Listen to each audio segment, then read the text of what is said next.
นี้ก็ต้องขออภัยกับท่านผู้ฟังไม่ได้มาปะกันสักคำถ้าเป็นคอมพิวเตอร์นี่ก็ว่าแฮงก์ก็เนื่องจากว่าก่อนหน้านั้นหลายๆวันก็มีภารกิจที่ต้องท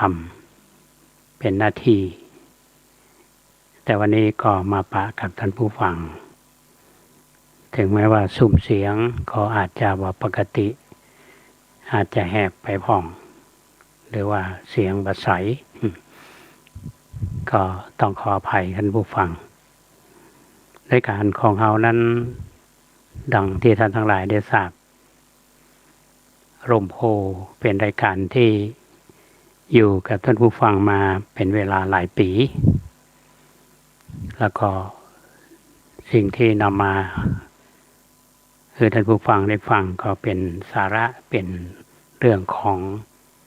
คำสอนในทางพระศาสนา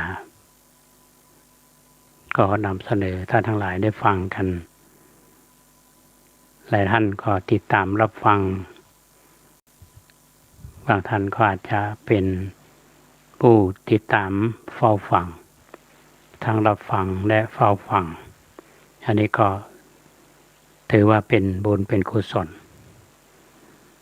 อาตมาภาพต้องขอบพระคุณเนาะเบื้องต้นนี้ก็บรรดาครูบาอาจารย์พระสังฆาธิการหลายวัดหลายวาก็เมตตาเปิดเครื่องรับฟังรายการนี้อยู่ญาติโยมก็ติดตามรับฟังโดยเฉพาะอย่างยิ่งคลื่นของเรานั้นก็ส่งก็อาจจะบ่ครอบคลุมช่วงนี้ก็อาจจะได้รับฟังกันในรัศมีของอำเภอเมืองเชียงใหม่หรือบางจุดก็อาจจะอำเภอเมืองละปูนไปทางซ่อนกำแพงนี่พอรับฟังได้อยู่หรือท่านที่ติดตามรับฟังในสถานีวิทยุ 104.50 เมกะเฮิรตซ์ที่ท่านเมตตาลิงก์สัญญาณให้ท่านได้รับฟังกันบางท่านก็ฟังทางเวียงปะเป้านะครับก็เรียกว่ารายการนี้ก็มีท่านฟังอยู่เนาะก็สำหรับท่านผู้ฟังที่คือกำลังใจมาบางท่านก็บอกว่าตุลุงพักผ่อนบ้างเด้อเป็นห่วงสุขภาพอันนี้ก็ต้องขออนุโมทนาที่เป็นห่วงในช่วงนี้ท่านผู้ฟังเป็นช่วงที่เราทำกิจกรรมหลากหลายเนาะโดยเฉพาะ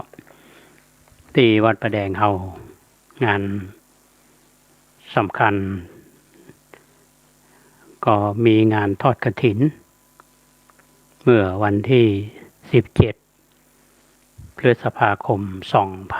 2564 ปีนี้ก็นึกว่าจะเป็นไปแบบเงียบเหงาเพราะว่าอยู่ในช่วงของการระบาดของโควิดดังที่เราท่านทั้งหลายได้ทราบอยู่แต่ก็ยังมีท่านที่เป็นนักบุญร่วมบุญร่วมกินร่วมทานกันมาร่วมกันพอสมควรทีเดียวก่อนอื่นต้องขออนุโมทนากับทางคณะวิศวกรรมศาสตร์มหาวิทยาลัยเชียงใหม่ท่านรองศาสตราจารย์ดร.ธงชัยว่องสมุทรท่านคณบดีคณะวิศวกรรมศาสตร์ได้เป็นประธานพร้อมกันนั้นก็มีสายบุญที่เป็นรองประธานมีคุณมานพคุณอรุโนไทยสกุลวัฒนะอันนี้ก็เป็นลูกบ่าวของคุณแม่วัชรีสกุลวัฒนะ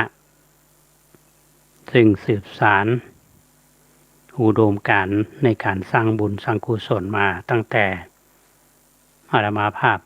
มาอยู่ที่วัดประแดงคุณแม่วัชรีสกุลวัฒนะซึ่งเป็นผู้ที่ใจบุญสุนทานเป็นร่มโพล่มไทรของลูกๆทั้งที่ทั้งอยู่กรุงเทพและก็เชียงใหม่วันนี้ขอท่านก็ละสังขารไปแล้วที่ผ่านมาอาตมาจำได้ว่าปี 2542 อาตมาเป็นเจ้าวาดวัดพระแดงหนึ่งในจำนวนนั้นคือคุณแม่วัชรีที่คือการสนับสนุนดูแลทางพระเจ้าพระสงฆ์สามเณรเฮาปีแรกที่คุณแม่เป็นเจ้าภาพในการทอดกฐินคือปี 2543 ตอนนี้ปี 2564 บรรดาลูกๆก็สืบทอดอุดมการณ์คุณมานพคุณมาลีหรือคุณอรุณโหไทยสกุลวัฒนะก็ยังคือการสนับสนุน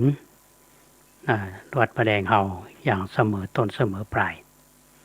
โดยเฉพาะอย่างยิ่งคุณมานพคุณมาลีหรือคุณอรุณโหไทยเนี่ยเป็นผู้สร้างประวัติศาสตร์หน้าหนึ่ง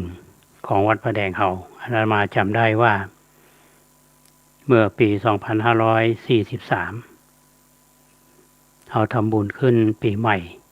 1 มกราคมตรงกลางหมู่บ้านอาตมาอยู่ก็ใหม่อยู่แต่มีความคิดอันหนึ่งก็คือจะตั้งกองทุนพระเจ้าทิโลกราชก็จึงกล่าวสัมโมทนีคาถาในวันนั้นคุณมานพก็เป็นท่านแรกที่หอมเงิน 1,000 บาทบอกว่านี่เป็นต้นทุนในการตั้งกองทุนพระเจ้าทิโลกราชตั้งแต่นั้นมาก็มีผู้ร่วมสืบทอดอุดมการณ์ในการสร้างกองทุนพระเจ้าทิโลกราชจนถึงวันนี้แล้วก็เป็นกองทุนที่ให้ทุนการศึกษาแก่พระสงฆ์สามเณรทำมาตลอดอย่างรายการเฮาเนี่ยที่ว่านำเสนอโดยกองทุนพระเจ้าทิโลกราชเป็นที่มาคุณมานพพร้อมกับปีน้องๆญาติก็ยังคือการสนับสนุนปีนี้ก็เช่นเดียวกันนอกจากนั้นก็ยังมีคุณแม่สมจิตวงศ์ชันคำซึ่งเป็นผู้ที่คือการสนับสนุนวัดประแดงเฮางานบุญกฐินทุกปีนี้คุณแม่พร้อมกับญาติธรรมก็เป็นสายบุญสายหนึ่งปีนี้ก็เช่นเดียวกันและนอกจากนั้นก็ยังมีคุณแม่ศิริลักษณ์ตันติเสรีก็เป็นสายบุญแถมสายหนึ่งแล้วก็ยังมีสายบุญ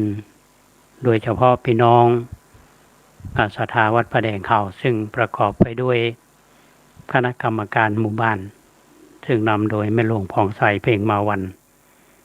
แล้วก็กลุ่มสตรีแม่บ้านกลุ่มอสม.แล้วก็คณะศรัทธาเฮาโดยรวมกันอันนี้ถือเป็นกำลังสำคัญ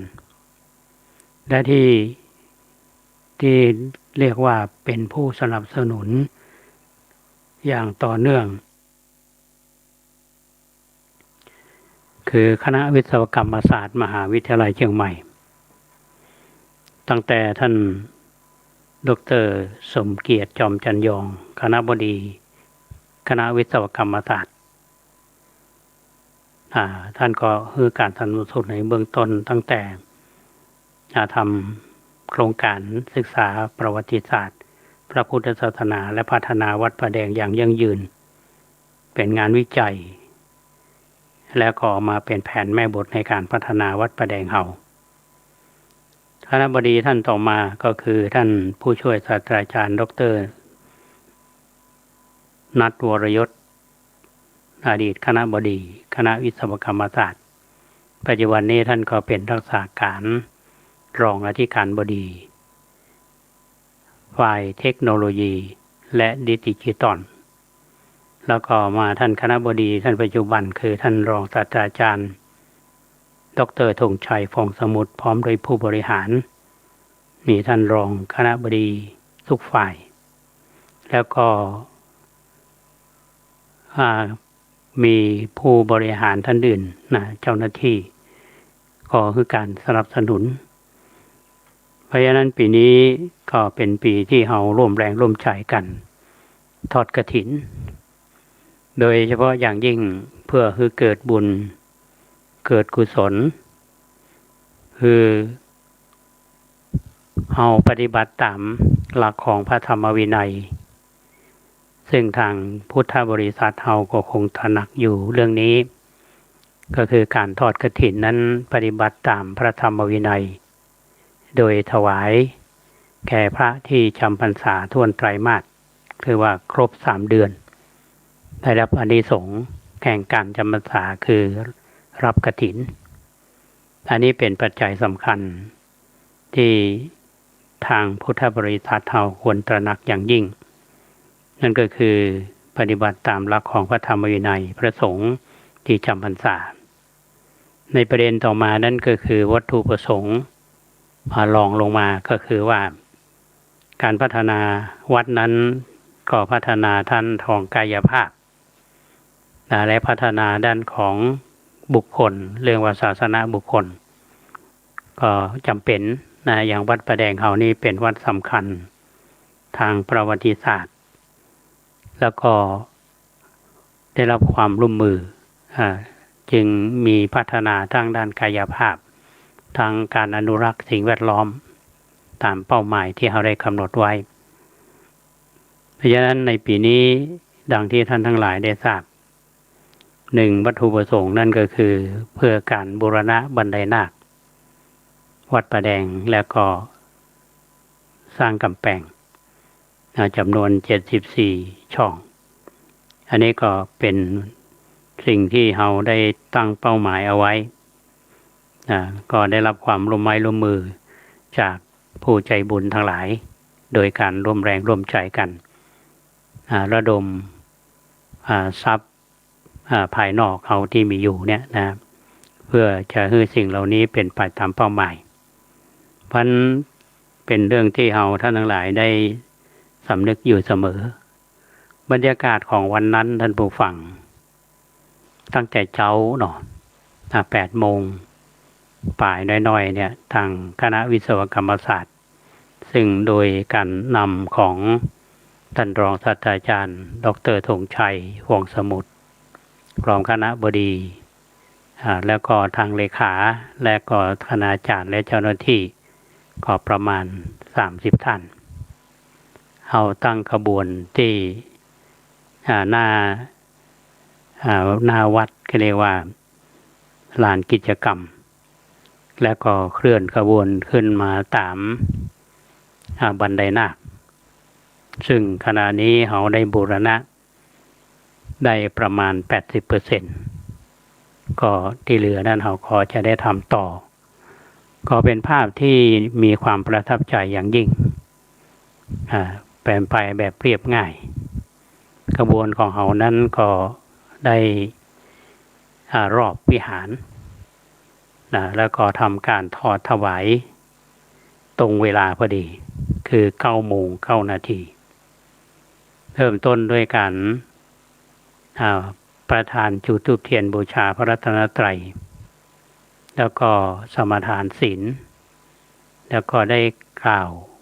พนานเพื่อนได้เว้นตามประเพณีนิยมพอสมควรท่านประธานก็คือท่านรองศาสตราจารย์ดร.ธงชัยได้กล่าวคำถวายผ้ากฐินพระสงฆ์ก็อุปโลกเมื่ออุปโลกแล้วนี่ก็ทำพิธีถวายอาตมาภาพได้กล่าว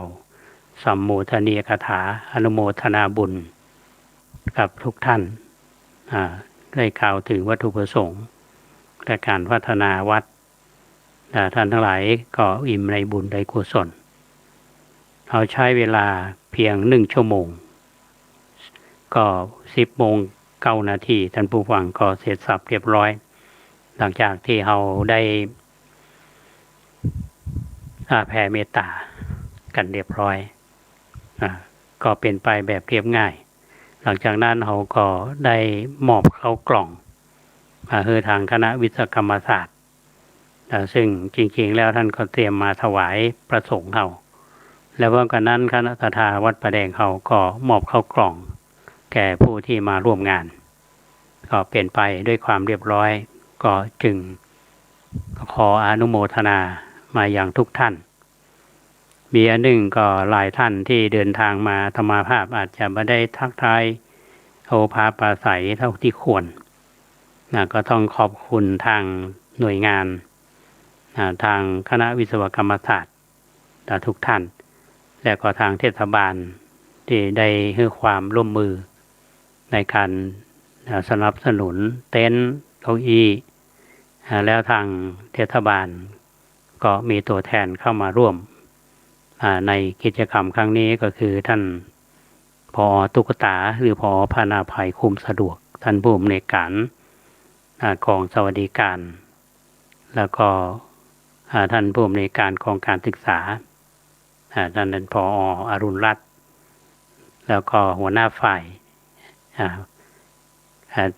บริหารได้มาร่วมงานนอกจากนั้นก็ยังมีญาติโยมที่มาร่วมทำบุญโดยเฉพาะคณะศรัทธาวัดท่าสตอยโดยการนำของประธานชุมชนและคุณแม่แก้วนาแล้วก็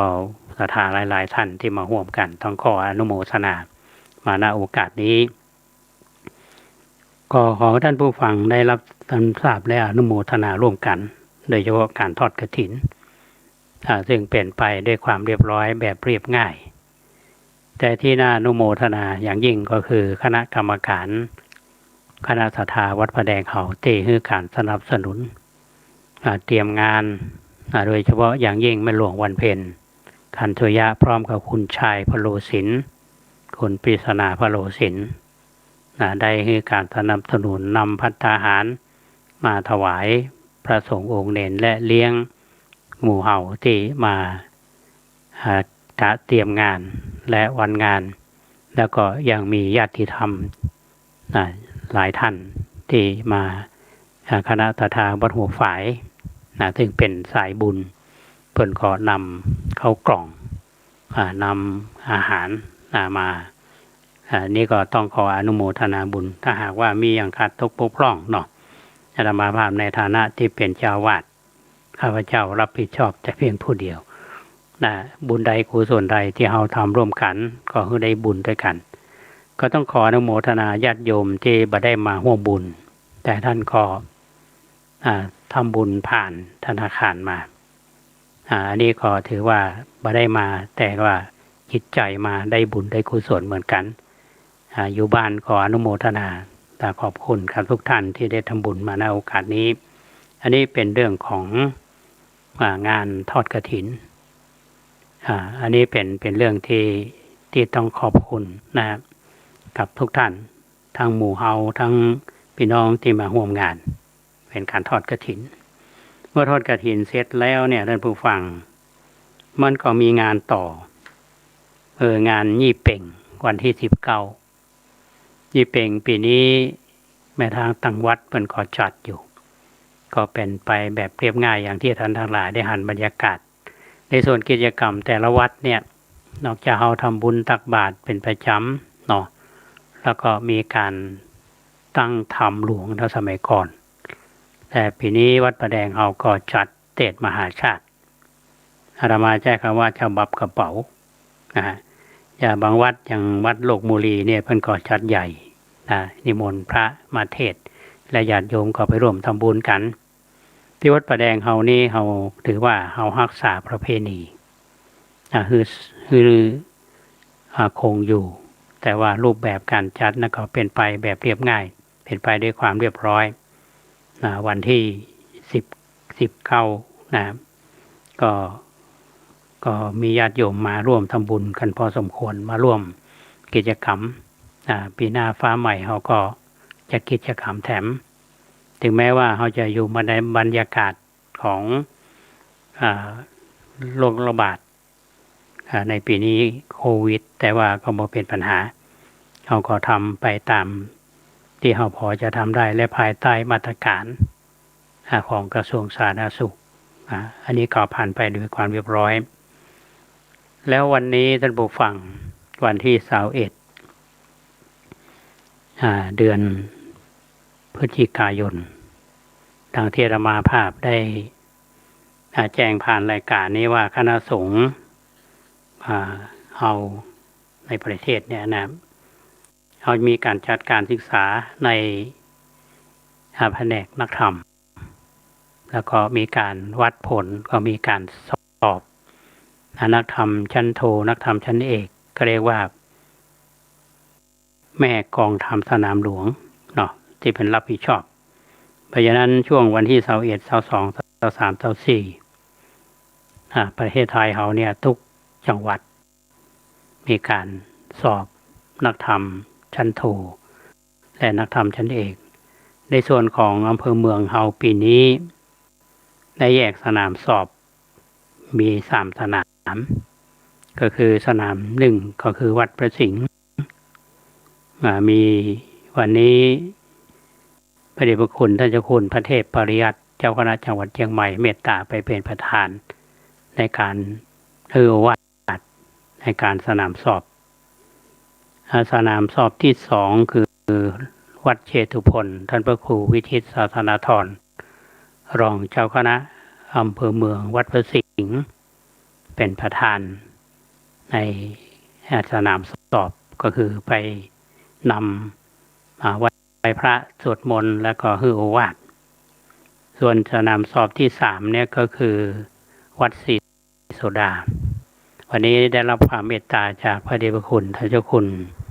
พระภาวนาธรรมาภิรัตน์ท่านรองเจ้าคณะอำเภอเมืองเชียงใหม่วัดลำเปิงถึงเป็นฝ่ายเผยแผ่พระเดชพระคุณได้เป็นประธานในการนำบูชาพระรัตนตรัยแล้วก็จบแล้วเราก็ฟังโอวาทจากแม่กองธรรมสนามหลวงแล้วก็ท่านก็ฮือวาทซึ่งเป็นการให้กำลังใจแก่ผู้เข้าสอบในปีนี้มีผู้เข้าสอบนักธรรมชั้นโทนักธรรมชั้นเอกสนามสอบวัดศรีโสดา166รูปนะก็มากพอสมควรก็ดำเนินการสอบไปด้วยความเรียบร้อย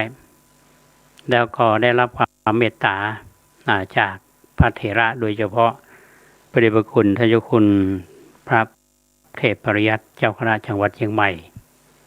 และคณะได้มาเยี่ยมเมื่อกำลังใจแก่ผู้รับผิดชอบในหน่วยนี้ซึ่ง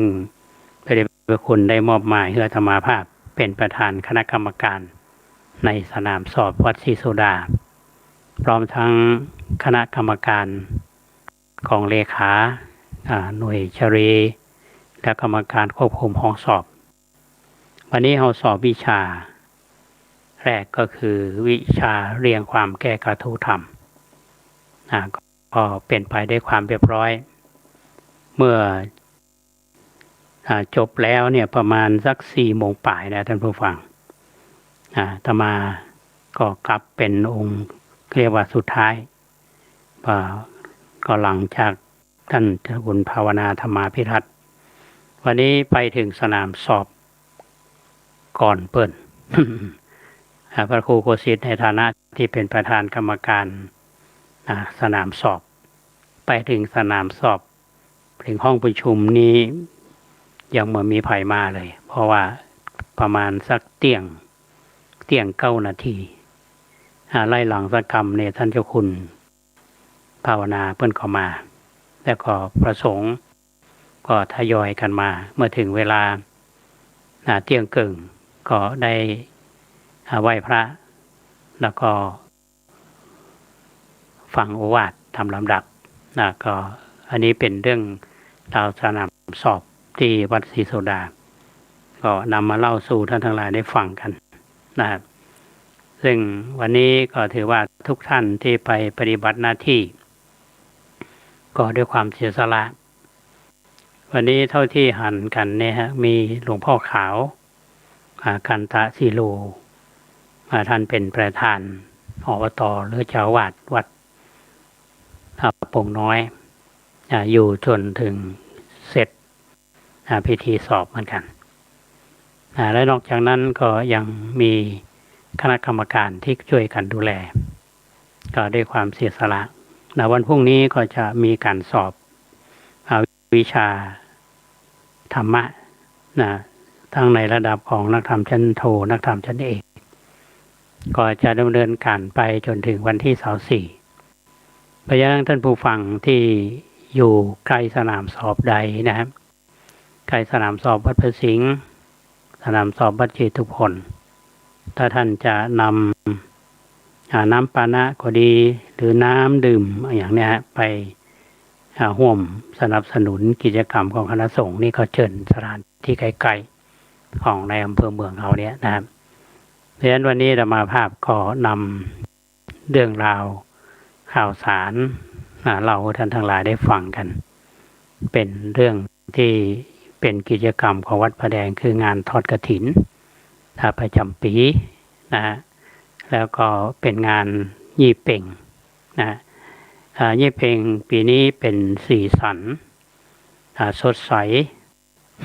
กว่าทุกปีอันนี้ก็ต้องขออนุโมทนาคุณชายคุณพิศนาพโลศิลป์มาเจ้าของหอพักพโลศิลป์ที่สนับสนุนทางคณะวิศวกรรมศาสตร์เพื่อนก็ยังชื่นชมว่าปีนี้จัดได้ดีหมายความว่าประดับธงประดับ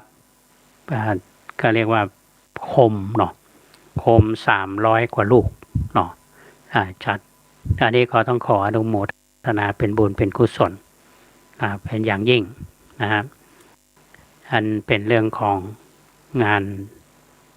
ทักกฐินต่อด้วยงานยี่เป่งแล้วก็ช่วงท้ายนี้ก็นำสรุปให้ท่านทั้งหลายได้ฟังกันว่ากิจกรรมของคณะสงฆ์การสอบ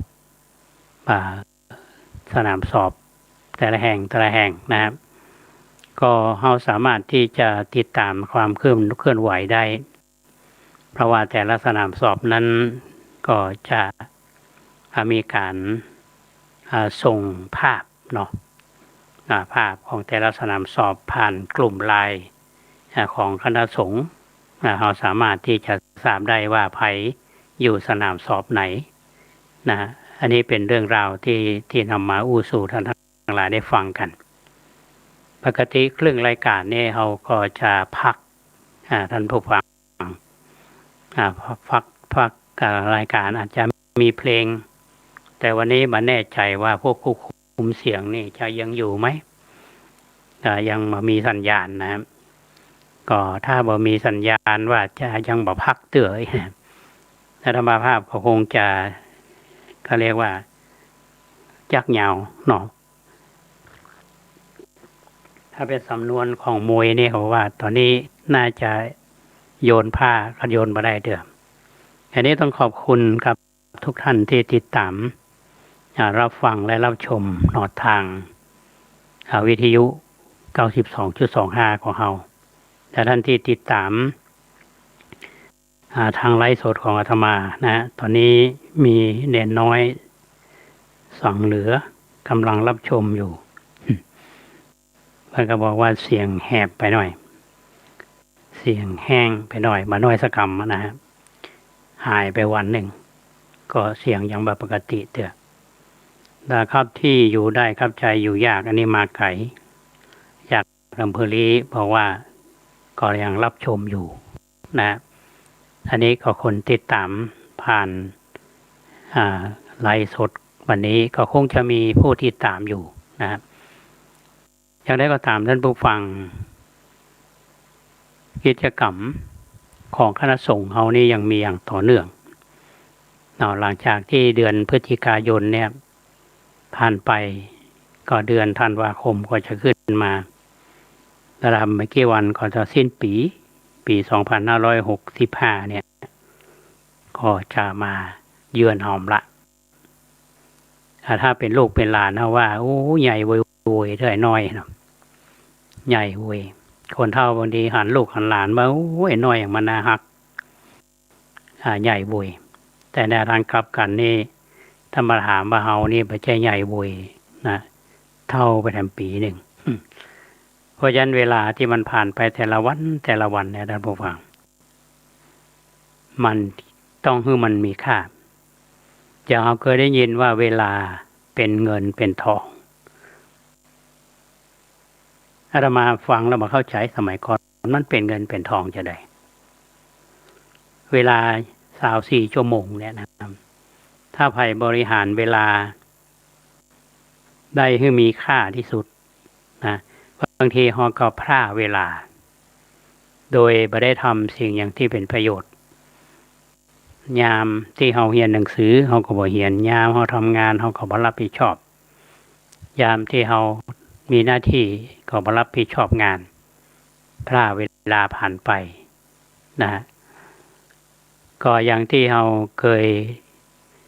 ดูในช่วงระยะการมีชีวิตของคนเฮาเนี่ยที่เราเคยได้ยินผู้เฒ่าผู้แก่เพิ่นว่า10 ปีอาบน้ำบ่หนาวเราอ่อนนี่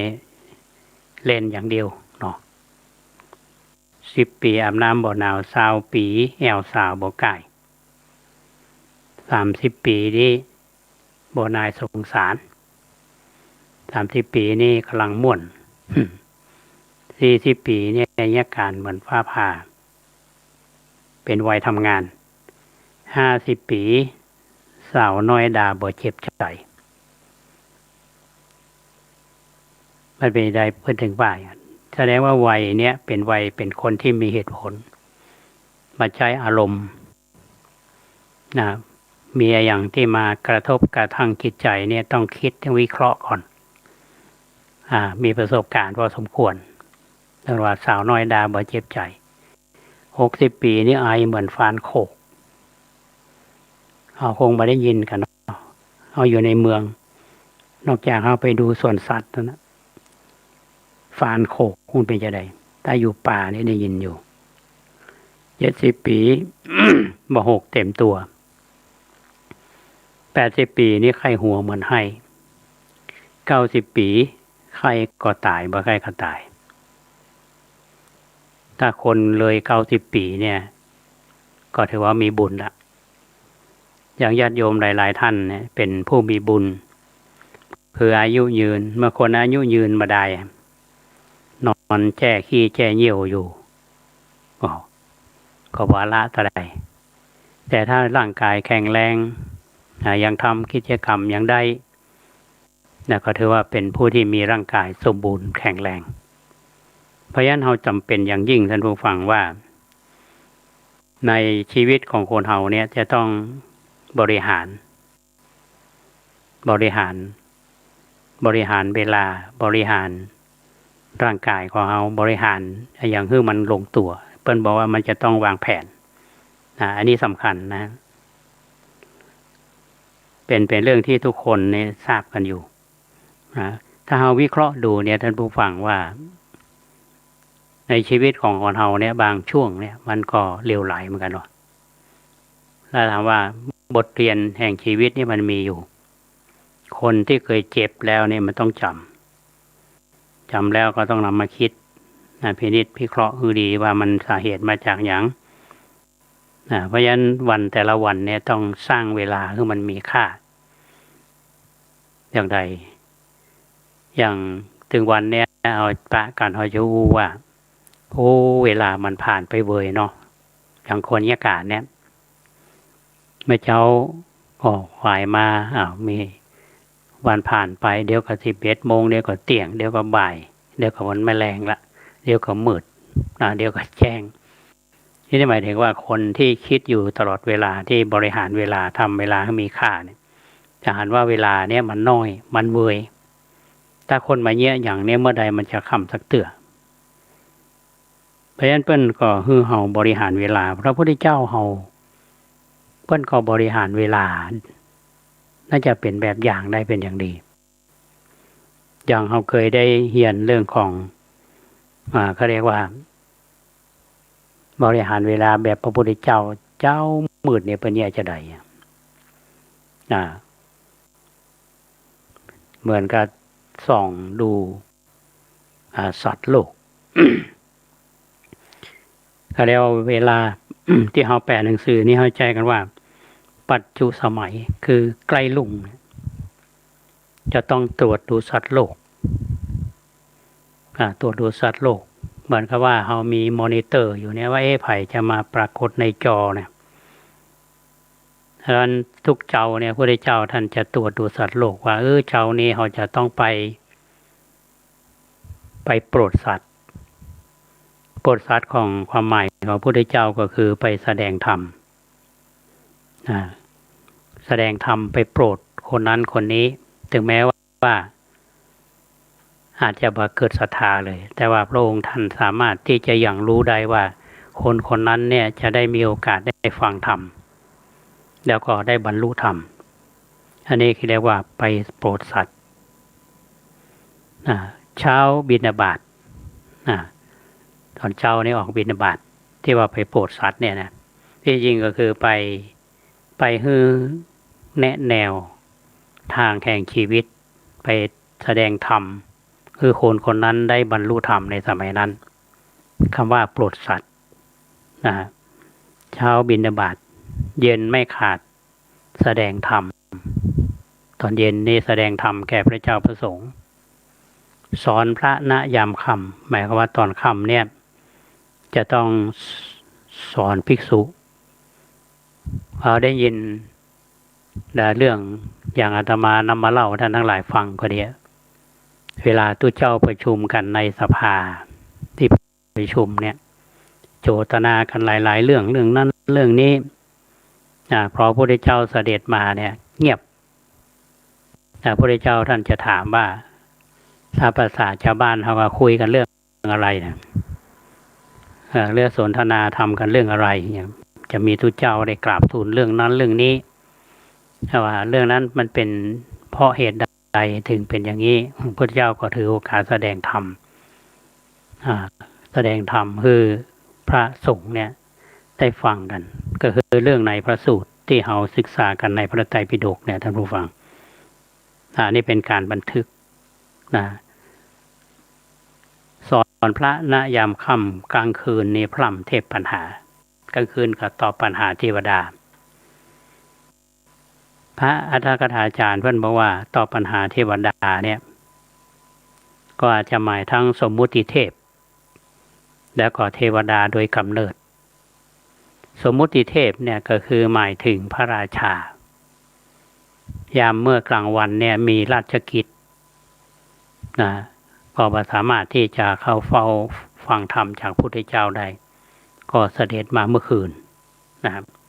แต่นัยยะหนึ่งก็คือหมายถึงเทวดาจริงๆเข้าเฝ้าพระพุทธเจ้ามาโดยกำเนิดอันนี้เป็นเทวดาโดยกำเนิดนี่คือหน้าที่ของพระพุทธเจ้าแต่มีอันหนึ่งท่านผู้ฟังที่บอกว่าบิณฑบาตเนี่ยอย่างทุกวันเนี้ยอย่างพระเอาบวชใหม่วชาเพิ่งก็จะได้วาดมีอันหนึ่งนั่นก็คือเรื่องของสิ่งที่พระสงฆ์จะต้องทำคือบิณฑบาตออกบิณฑบาตนี่ถือเป็นกิจวัตรนะครับแต่นี้ในทางพระพุทธศาสนามีพระเถระรูปหนึ่งท่านผู้ฟังมีพระเถระรูปหนึ่งคือท่านพระมหากัสสปะตอนเฮาเฮียนนักธรรมเนี่ยเขาจะทิพพะมีเอตทัคคะทุดงคุณมหากัสสปะเนี่ยทุดงคุณทิพพะจักษุบุญคืออนุรุตเนี่ยมันจะคล้องจองกันเป็นกลอนอาตมาเคยท่องได้จบนะแต่เท่ามาแล้วลืมท่านผู้ฟังจำได้ว่าเบื้องบทสารีบุตรอุตตมะปัญญาพระโมคคัลลาท่านมีอิทธิฤทธิ์รัตตัญญูสถิตในโคนธัญญะภาษาคตะฉลาดเตโชพระปินโดโลบลือก้องกึกพระธรรมกถึกแห่งมันตานีอธิบายธรรมดีมหากัจจายนะนึกบอกละนะแต่ว่าที่จำได้ก็คือกัสสปะนี่ทุดงคุณ ตรงนี้จะเกี่ยวข้องกันเรื่องกิจวัตรของพระคือบิณฑบาตทีนี้ธรรมเนียมนะครับ พระสงฆ์เขา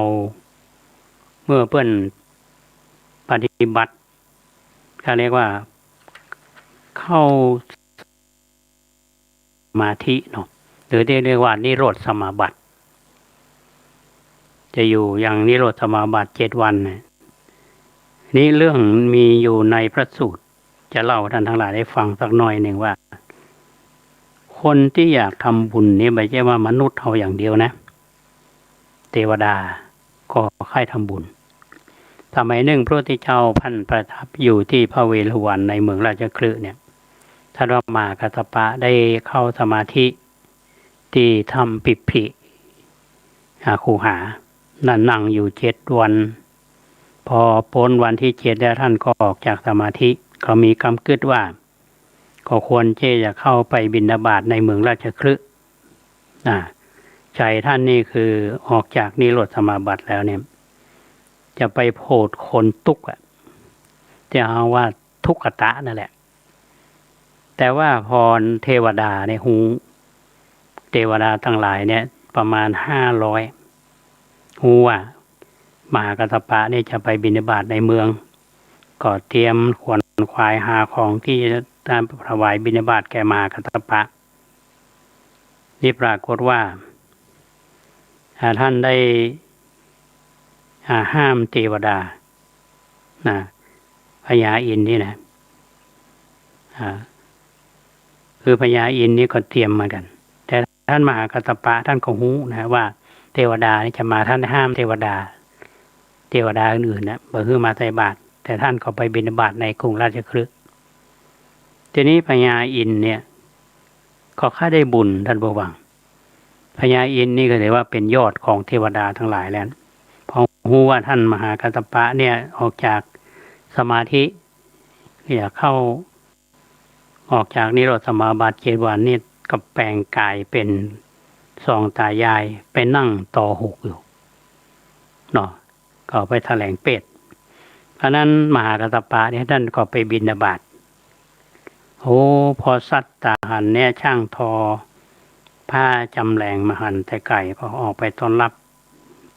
คือแม้ว่าสองตายายเนี่ยก็ไปรับบาตรจากท่านมหากัสสปะแล้วก็เอาบาตรเข้าไปบรรจุอาหารทิพย์จนเต็มนะแล้วก็นำมาถวายท่านมหากัสสปะปรากฏว่ากลิ่นอาหารที่มันฟุ้งขึ้นมาเนี่ยท่านมหากัสสปะก็กำหนดคิดหูได้ทันทีว่าคนที่ทำทีเป็นทุกข์เป็นยากเนี่ยนะที่นำเข้าอาหารนะมาตั้งใจมาโปรดเนี่ยก็เลยรู้ว่าผู้ที่นำอาหารมาถวายเนี่ยก็เป็นพญาอินทร์ท่านมหากัสสปะก็ได้กล่าวดูก่อนเท้าโกสีมหาบพิตรทำคำนี้แล้วแลมหาบพิตรอย่าได้ทำกรรมอย่างนี้อีกเลยหมายความว่าจะได้ท่านผู้ฟังคือพญาอินทร์เนี่ยมาแย่งบุญคนอื่นทีนี้พญาอินทร์เพิ่นก็ได้ตอบว่าข้าแด่พระมหากัสสปะผู้เจริญข้าพเจ้านี้ต้องการบุญข้าพเจ้านี้ต้องการทำบุญพระอินทร์ก็อภิวาทพระมหากัสสปะแล้วก็ประทักษิณเหาะขึ้นบนอากาศแล้วเปล่งอุทาน3 เตือว่าโอ้ตานี้เป็นตานั้นยอดยิ่งเราได้ทำไว้ดีแล้วแก่พระมหากัสสปะพระพุทธเจ้าของเขาได้ยินเสียงอุทานโดยหูทิพย์พร้อมกับหูทั้งเหตุการณ์ถึงโมดเนี่ยก็ได้เปล่งอุทานว่าเทวดาและมนุษย์ทั้งหลายเนี่ยย่อมฮักใคร่ต่อภิกษุผู้ถือการเที่ยวบิณฑบาตเป็นวัดผู้เลี้ยงตนไม่ใช่ว่าเลี้ยงคนอื่นผู้คงที่สงบแล้วมีสติทุกเมื่อพระพุทธเจ้าท่านสดับก็หมายความว่าเหตุการณ์นี้จะอยู่เป็นที่ทรงทราบของพระพุทธเจ้าตลอดเวลานั่นหมายความว่าจะได้ท่านผู้ฟัง ญาอินทร์นี่แกถือว่าแกเนี่ยอยู่สวรรค์เนี่ยแกตุกนะ ตุกไปอย่างพอเทียบรัศมีเทวดาอื่นมาได้แต่ถ้าว่ามาทางโลกมนุษย์นี่ก็ถือว่าเป็นพญาอินทร์นี่ก็ถือว่าสุดยอดแต่ว่าแกก็ยังค้างคาใจอยู่ว่าจะให้ทำบุญกับพระมหากัสสปะก็ไปแย่งบุญของคนตุกเนาะที่จริงมหากัสสปะนี่ต้องไปโพดคนตุกก็ตุกแต่นะก็เป็นช่างต่อหูกเท่าแต่เป็นแถลงเป็ดนะก็คือมหากัสสปะเนี่ยท่านก็ทราบว่าเป็นพญาอินทร์ได้แปลงกายมาแต่พระพุทธเจ้าเนี่ยท่านทรงสรรเสริญว่าเทวดาและมนุษย์ทั้งหลายเนี่ยยอมฮักต่อภิกษุที่ถือเที่ยวบิณฑบาตเป็นวัดผู้เลี้ยงตนและไม่ใช่เลี้ยงคนอื่นผู้คงที่และผู้สงบมีสติทุกเมื่ออันนี้เป็นเรื่องราวที่มีมาในกัสสปะสูตรท่านผู้ฟังในพระไตรปิฎกที่อาตมานำมาเล่าท่านทั้งหลายได้ฟังเนี่ยการสร้างบุญสร้างกุศลการทำบุญตักบาตรเนี่ยไม่ใช่ว่ามนุษย์เท่าทันเทวดาก็ใครทำบุญเหมือนกันเพราะฉะนั้นที่เราอยู่ในโลกมนุษย์เนี่ยเราได้มีโอกาสได้ทำบุญได้ใส่บาตรถวายพระเจ้าพระสงฆ์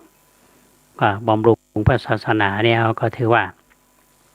เราได้ทำตรงนี้เป็นหน้าที่นะก็จึงนำมาเล่าท่านทั้งหลายได้ฟังกันว่าเทวดาก็ใครทำบุญตักบาตรต่อพระ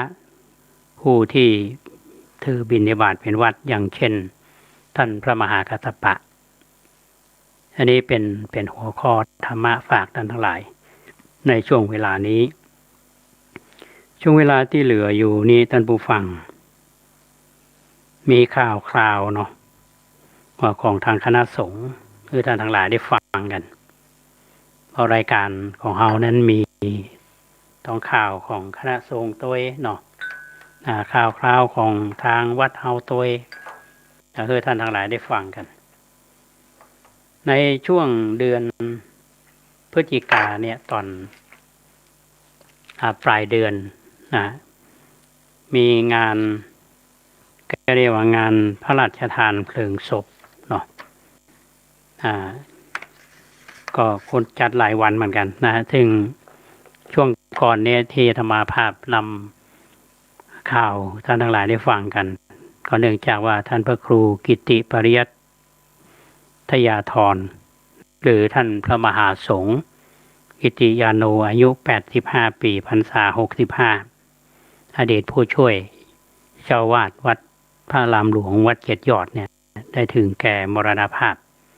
ก็ตั้งศพบำเพ็ญกุศลมาก็สมควรแก่เวลาแล้วพระเดชพระคุณท่านเจ้าคุณพระเทพปริยัติเจ้าวาดวัดเจ็ดยอดพระรามหลวงชาวคณะจังหวัดเชียงใหม่ก็ได้กำหนดงานพระราชทานเพลิงศพแต่ละวันก็จัดอยู่หลายวันเหมือนกันแต่ว่าวันพระราชทานเพลิงศพนี่คือวันอาทิตย์ที่28พฤศจิกายน2564เวลาบ่ายโมงณสนามโรงเรียนวัดเจ็ดยอดคือทิศเหนือวัดเจ็ดยอดเนาะก็ทางคณะสงฆ์ก็จะได้ประกอบพิธีพระราชทานเพลิงศพนิมนต์พระเถรานุเถระไปประกอบพิธีสวดมนต์สวดพุทธมนต์ธรรมนิยามเป็นงานพระราชทานเพลิงศพท่านที่ฮู้จักท่านพระครูกิติปริยัตยาธรหรือท่านพระมหาสงฆ์ในส่วนของอาตมานี่เคยร่วมงานสอนหนังสือด้วยกันที่โรงเรียนธรรมราชศึกษาในช่วงพ.ศ. 2531ถึงพ.ศ. 2533ก็เป็นกัลยาณมิตรท่านเป็นพระเถระก็เคารพนับถือท่านอยู่นะครับก็ไปร่วมงานวันที่28เป็นวันพระราชทานเพลิงศพส่วนในเดือนธันวาคมนี้ก็จะมีงานพระราชทานเพลิงศพพระครูสุพัฒนกิจโสพลสุทัศน์กุลวัฒโนอายุ59พรรษา39อดีตเจ้าคณะ ตำบลตาทลาหนองปลาข้างอดีตเจ้าวาดวัดหนองปลาข้างที่เมนชั่วคราววัดหนองปลาข้างก็งานนี้จะมีตั้งแต่วันอังคารที่14ธันวาคมเป็นต้นไปจนถึงวันที่18ธันวาคมช่วงเวลาดังกล่าวนี้ช่วงกลางวันก็จะมีเจริญพุทธมนต์เนาะแต่วันที่18นี้ช่วงบ่ายโมงนี้นิมนต์พระเถรานุตตรจำนวน40รูปสวดพุทธมนต์อทิตตปริยยสูตรมัคคทายกโอกาสเว้นตาลสุมาโกตานกล่าวคำถวายกัปปิยพันธ์แด่พระสงฆ์เวลาบ่าย3 โมงก็จะประกอบพิธีพระราชทานเพลิงศพพิธีขอขมาศพประชุมเพลิงเนาะพระสงฆ์จำนวน10รูปสวดหน้าไฟอันนี้ธรรมาภาพก็ได้รับนิมนต์ในฐานะที่ธรรมาภาพเป็นเจ้าคณะตำบลรูปหนึ่งซึ่งท่านพระครูที่ท่านมรณภาพนี้ก็ช่วงที่มีชีวิตอยู่ก็ร่วมกิจกรรมกันโดยเฉพาะอำเภอเมืองเราเนี่ยเจ้าคณะตำบลทุกตำบลทำงานร่วมกันแต่ว่าท่านได้มรณภาพก็ได้บำเพ็ญบุญตามลำดับมาแล้วก็มีกำหนดพิธีพระราชทานเพลิงศพในวันที่18ธันวาคมอันนี้เป็นข่าวของทางคณะสงฆ์อำเภอเมืองนะในส่วนญาติโยมท่านสาธุชนทุกท่านที่ติดตามกิจกรรมของวัดประแดงมีงานบูรณะบันไดนาคมีการสร้างกำแพงซึ่งในขณะนี้เราก็ได้ดำเนินงานมานะฮะว่าส่วนของบันไดนาคก็งานส่วนบันไดนั้นได้เรียบร้อยไปแล้วนะซึ่งทางบริษัทเนี่ยเพิ่นได้ทำเรียบร้อยแต่ยังไม่ได้ส่งงานก็ทางวัดเราก็มีสัญญาจ้างก็คิดว่าเมื่อกี่วันนี้เพิ่นคงจะส่งงานที่บอกว่า 80% ที่ธรรมาว่าเนี่ยจะมีส่วนที่เหลือเนี่ยท่านผู้ฟังก็คือ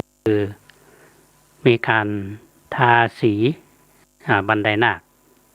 คือไม่ตัวนาคเนาะตัวบันไดอาจจะมีการซ่อมบางส่วนที่มีการหักพลางไปแล้วก็ทาสีงานนี้คงจะเริ่มได้แต่เมื่อกี่วันเนี่ยก็คิดว่าในเดือนธันวาคมนี้นะก็น่าจะสำเร็จ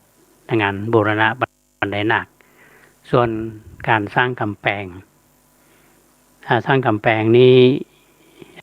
พื้นที่ความยาวนะมันทั้งหมด186 เมตรแล้วเราแบ่งเป็นช่องนี้ก็ช่องละ2 เมตรครึ่งก็74 ช่องอันนี้ก็ต้องขออนุโมทนากับญาติโยมหลายๆท่านที่ได้แจ้งความจำนงเป็นเจ้าภาพกำแพงบางท่านแจ้งความจำนงไว้แล้วนะแล้วก็บางท่านก็ร่วมเป็นเจ้าภาพแล้วนะก็ช่องละ 20,000 บาทพร้อมรางระบายน้ำท่านที่มางานกฐินก็ดีหรือมางานแค่กิจกรรมวัดเขาก็ดีก็ได้มาหันกำแพงซึ่งทุกคนก็ชื่นชมว่างามเพราะมีความแปลกก็บ่เหมือนกำแพงทั่วๆไปเพราะว่าการออกแบบนี้ต้องขอบคุณทางคณะวิศวกรรมศาสตร์และคณะสถาปัตยกรรมศาสตร์โดยเฉพาะอย่างยิ่งท่านอาจารย์ชาญรงค์ ศรีสุวรรณที่ท่านมีความเชี่ยวชาญด้านนี้นะครับซึ่งทำงานร่วมแรงร่วมใจกันเคียงบ่าเคียงไหลกับคณะวิศวกรรมศาสตร์เราได้ช่วยออกแบบแล้วก็ต้องขออนุโมทนากับช่างคือผู้รับเหมาคุณสมนึกบินรัตน์ซึ่งเป็นช่างที่ทางวัดเราเนี่ยได้รับความไว้วางใจได้สร้างมาตอนนี้สำเร็จไปแล้ว21 ช่องท่านผู้ฟัง ถ้าท่านที่ติดตาม Facebook ของอาตมาเนี่ยจะเห็นว่าพระเดนางมีลักษณะเป็นอย่างไรเนาะก็ขออนุโมทนากับท่านทั้งหลายที่บอกว่างามนะก็มีน้อยคนที่ว่าบ่งามนะอันนี้ก็ต้องขอบคุณงานที่ออกมาได้ดีเนี่ยเราต้องขอบคุณผู้ที่เพิ่นกึดแล้วกึดมาแล้วเนี่ยก็นำมาทำตามที่เพิ่นออกแบบเอาไว้แล้วก็ญาติโยมที่เป็นเจ้าภาพมาตั้งแต่ต้นนะอย่างที่อาตมาอนุโมทนาไปเนี่ยก็มีท่านที่การท่านคณบดีคณะวิศวกรรมศาสตร์ก็ดีรองคณบดีก็ดีหรือญาติโยมที่ร่วมเป็นเจ้าภาพมาหลายๆท่านที่เคยได้อนุโมทนาแล้วก็ประกาศทางสถานีวิทยุนี้ไปนะครับท่านใดที่คิดว่าจะมีส่วนร่วมในการสร้างประวัติศาสตร์ว่าในเตือนหนึ่งเนี่ยเราได้มีส่วนในการสร้างกำแพงเพื่อที่จะเป็นการอยู่คู่กับวัดวาศาสนาของเรากำแพงก็จะได้เป็นสัดเป็นส่วนเพราะเรื่องนี้ต้องผ่านกระบวนการและขั้นตอนในการคิดหลายระบบนะฮะอาตมามีความคิดอย่างนี้ท่านผู้ฟังว่าการพัฒนาวัดก็มันเรื่องของกายภาพ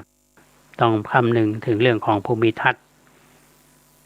วัดประแดงเฮานี่เป็นวัดที่ค่อนข้างจะมีต้นไม้เยอะแล้วก็ออกแบบต้องกลมกลืนกับธรรมชาติแล้วก็เชื่อว่ากำแพงที่เฮาออกแบบเนี่ยก็น่าจะเข้ากับธรรมชาติเข้ากับบรรยากาศของวัดประแดงเฮาเพราะนั้นท่านใดที่คิดว่าจะมีส่วนในการสร้างกำแพงท่านก็สามารถที่จะร่วมเป็นเจ้าภาพหรือว่าร่วมทำบุญตามกำลังศรัทธาโดยท่านจะโทรมาที่ธรรมาภาพก็ได้เนาะใจหมายเลข0818815690 0818815690หลายท่านที่ทำบุญช่วงนี้นะครับเพื่อนขอใจระบบโอนเงินผ่านบัญชีแล้วก็หลายท่านนี่ก็อาจจะอยากได้ใบอนุโมทนาใบอนุโมทนามีทั้งใบอนุโมทนาธรรมดาแล้ว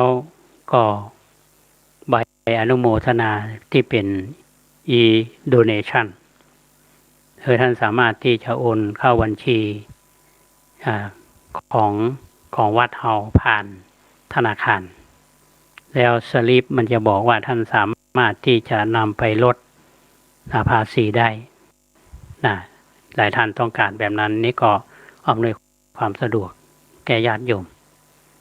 เพราะฉะนั้นท่านใดที่จะมีส่วนร่วมในครั้งนี้ก็ตามกำลังศรัทธาหลายท่านเขาบอกว่าช่วงนี้มันเป็นช่วงที่วิกฤตทางเศรษฐกิจนี่บอกว่ากันแต่ก็มีญาติโยมหลายท่านที่มีจิตอันเป็นกุศลเนาะก็ร่วมทำบุญมานี่ก็ต้องขออนุโมทนาก็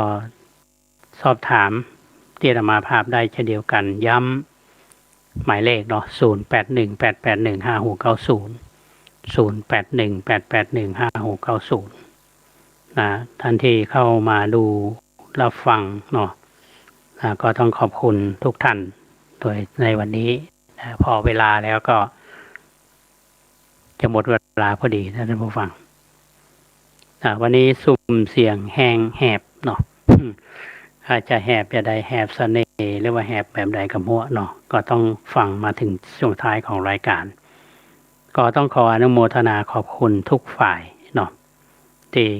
ร่วมทำรายการกันเนี่ยนะอาตมาก็ได้รับความร่วมมือด้วยน้ำใจโดยเฉพาะท่านพระครูวิสุวัตรสมุวิสุวัตรวรกิจโจท่านผู้อำนวยการสถานีวิทยุ 104.50 เมกะเฮิรตซ์สถานีวัดฝายหินแล้วก็ผู้ที่อยู่เคียงบ่าเคียงไหลกันท่านผู้ฟังคลื่นนี้ตลอด เสียงได้ยินเสียงคุณเกษตรเพชรสำลิดทำสารพัดผู้มากไปด้วยความสามารถและควบคุมเสียงอาตมาอยู่ในห้องส่งคุณเกษตรเพื่อนก็อยู่บ้านควบคุมเสียงท่านผู้ฟังก็ฟังทางบ้านเขาก็สามารถทำงานร่วมกันได้และญาติโยมที่ติดตามรับฟังรายการก็อยู่บ้านฟังรายการเราเพราะฉะนั้นในวันนี้เรื่องราวที่อาตมานำมาเสนอและสาระโดยเฉพาะอย่างยิ่งหัวข้อธรรมะในพระสูตรแล้วก็ข่าวสารของทางคณะสงฆ์ข่าวสารของทางวัดเราเพื่อท่านทั้งหลายได้ฟังกันสัปดาห์นี้ปะกันวันเดียวท่านผู้ฟังแต่ว่านี้มึนไม่ได้มาปะกันก็เอาไว้ปะกันใหม่ในวันเสาร์และวันอาทิตย์หน้าวันพรุ่งนี้ก็จะไปปฏิบัติหน้าที่ในฐานะที่เป็นประธานคณะกรรมการสนามสอบวัดศรีสุดาสาว2สาว3สาว4ปฏิบัติหน้าที่วันนี้ก็จากลาท่านผู้ฟังไปก่อนขอความสุขสวัสดีจงบังเกิดมีแก่ท่านผู้ฟังทุกท่านขอเจริญพร